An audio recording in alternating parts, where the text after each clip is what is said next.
The response to the Halloween flooding in Onion Creek in South Austin under the microscope yet again tonight. It's been 3 days and we're hearing very little public response to the city's long-awaited report. The so-called After Action Report was quietly posted to the city's website on Friday afternoon. No announcement, no news conference call. Tonight we still have no answers. Why 6 people died, why so few others got a warning Onion Creek was about to enter their living rooms and ruin their lives. Here's KXAN investigator Robert Maxwell. Signal to stop. They're still spinning a little bit.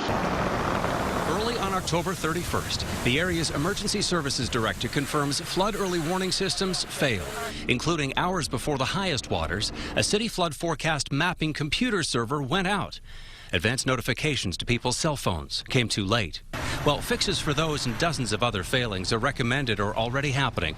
Otis Lattin left some responsibility on homeowners. We need for the community to also be aware that they need to understand that if in fact they live in low-lying areas, to be aware and make sure that they also monitor the weather and any kind of thing that's going on in the rain. Lattin says he'll now be following up with city departments this spring to see how the 171 departmental recommendations in the report are being put in place.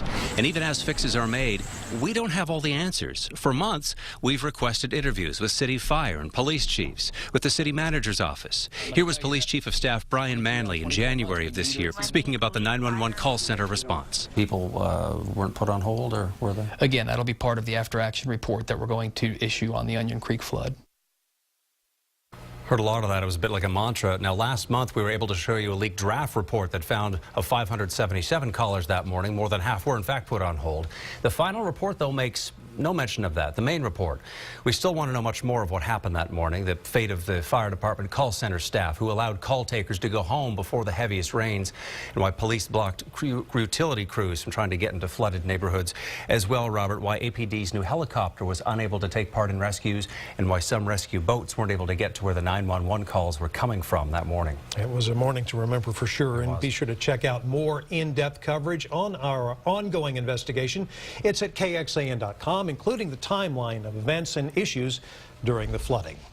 And if you have a tip for us to check out, email us to investigates@kxan.com or call our tip line.